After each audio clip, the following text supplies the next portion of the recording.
साल 2024 झारखंड की राजनीति के लिए खास होने वाला है। खास इसलिए क्योंकि इस साल लोकसभा और विधानसभा दोनों का चुनाव है। जी हाँ, इस बार झारखंड की जनता अगले 5 सालों के लिए अपने अपने प्रतिनिधियों को वोट देकर सदनों में भेजने का काम करेगी, जहां ये प्रतिनिधि अगले 5 सालों के लिए अपने अपने राज्य का प्रतिनिधित्व करेंगे और अपने विधानसभा का प्रतिनिधित्व करेंगे। इस दौरान चुनाव का समय आएगा तो ये नेता बड़े बड़े वादा करेंगे और भोली भाली आम जनता इन वादों के भरोसे अपने प्रतिनिधियों को चुनकर सदन में भेजने का काम करेंगे। लेकिन क्या ये नेतागण जनता के इन भरोसों को पूरा कर पाते हैं या नहीं, ये तो वही नेता बता पाएंगे जो जनता के द्वारा चुनकर सदन में जाएंगे।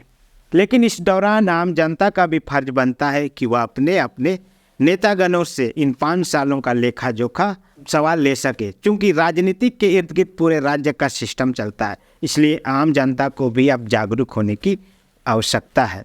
क्योंकि अब वह समय नहीं रहा कि 5 साल हुआ, आप चुपचाप सिर्फ अपना वोट दिए और खेला खत्म। अब समय है राजनीति के हर वो गणित के छोटे छोटे समीकरण को करीब से जानने और समझने की, क्योंकि इसी राजनीतिक समीकरण से ही पूरा देश या पूरा राज्य संचालित होता है।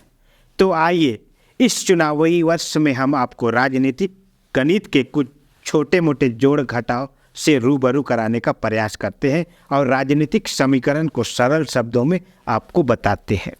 जोहार, मैं हूँ गोविंद टोप्पो और आप देख रहे हैं लोकतंत्र 90। क्योंकि राज्य में पहले लोकसभा का चुनाव है तो हम आपको राज्य के सभी 14 लोकसभा सीटों में से रांची लोकसभा सीट से आज इस यात्रा की शुरुआत कराते हैं।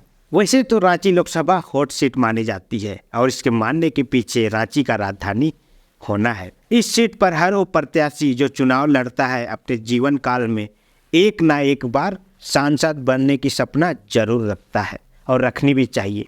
वैसे 2000 ईस्वी के बाद से रांची लोकसभा सीट को देखें तो 2004 से 14 तक कांग्रेस के सुबोध कांत सहाय, वही 2014 से 19 तक भाजपा के रामलाल चौधरी और 2019 से अब तक यानी भारतीय जनता पार्टी के संजय सेठ सांसद रहे हैं। रांची लोकसभा क्षेत्र झारखंड राज्य के 14 लोकसभा निर्वाचन क्षेत्रों में से एक है। यह निर्वाचन क्षेत्र राज्य के 2 जिलों रांची और सरायकेला खरसावां के कुछ हिस्सों को कवर करती है। वर्तमान में रांची लोकसभा निर्वाचन क्षेत्र के अंतर्गत कुल 6 विधानसभा क्षेत्र आते हैं, जिनमें से हटिया, रांची, कांके, सीली, खिजरी और इचागढ़ विधानसभा शामिल है। इन 6 विधानसभा क्षेत्रों में से 3 पर कांके, रांची और हटिया पर भारतीय जनता पार्टी का कब्जा है। वहीं खिजरी से कांग्रेस के विधायक, सीली से आजसू के विधायक, इचागढ़ से झारखंड मुक्ति मोर्चा के विधायक बने हैं। इनमें से खिजरी विधानसभा सीट अनुसूचित जनजाति यानी एसटी के लिए, वहीं कांके विधानसभा सीट अनुसूचित जाति यानी एससी के लिए रिजर्व है। बाकी 4 सीट ओपन टू ऑल यानी जनरल के लिए है। रांची लोकसभा निर्वाचन क्षेत्र में अगर हम समुदाय विशेष मतदाताओं की प्रतिशत की बात करें तो वर्तमान में मुस्लिम वोटरों की प्रतिशत 12.74, एसटी मतदाताओं का प्रतिशत 35.7, एससी का 5.24 हिस्सेदारी है। वहीं अन्य में सिख, जैन, बौद्ध और ईसाई वोटरों का प्रतिशत लगभग 6 है। वहीं जनरल मतदाताओं की बात करें तो इनका प्रतिशत लगभग 40 से पार है। 2019 के आंकड़ों के अनुसार रांची लोकसभा में कुल 21 लाख से अधिक मतदाताओं ने वोट डाला था, जबकि वर्ष 2014 में हुए लोकसभा चुनाव में 12,46,774 मतदाताओं ने वोट दिया था। इनमें से 9 लाख और महिला वोटर 8 लाख थे। वहीं 2019 में पुरुष वोटरों की संख्या 11 लाख से पार और महिला वोटरों की संख्या 10 लाख से पार थी। वैसे रांची लोकसभा सीट में जब भी वोट प्रतिशत की बात होती है तो यहाँ कांटे की टक्कर देखी जाती है।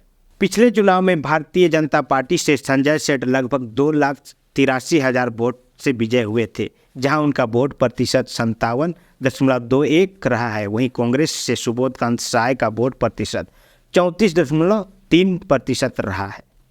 2019 के चुनाव में कुल 18 लाख से ऊपर वोटरों में से 64.64% मतदाताओं ने अपने मत का प्रयोग किया था। यानी हम इन्हें संख्या में देखें तो कुल 12,35,614 वोटरों ने वोट दिया था।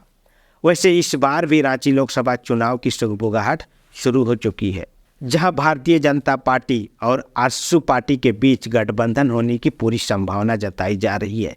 वही महागठबंधन के तौर पर झारखंड मुक्ति मोर्चा, कांग्रेस, आरजेडी और लेफ्ट यानी माले जैसे कुछ दलों के उम्मीदवारों के बीच खींचातान शुरू होने की संभावना है, जो समय के साथ और बढ़ेगी। परंतु फिलहाल हम आपको सिर्फ आंकड़ों तक ही सीमित रखेंगे और जैसे जैसे चुनाव नज़दीक आएगा, कौन पार्टी से कौन उम्मीदवार चुनाव लड़ेगा या नहीं लड़ेगा, इसकी सारी जानकारी हम आपको लोकतंत्र 19 के माध्यम से उपलब्ध करेंगे। बाकी आज के लिए इतना ही। यह वीडियो आपको कैसी लगी ज़रूर अपनी प्रतिक्रिया हमारे कमेंट बॉक्स में दें। बाकी आज के लिए इतना ही, फिर मिलते हैं कोई ऐसे ही विषय के साथ। तब तक के लिए बहुत बहुत आभार, धन्यवाद, जोहार।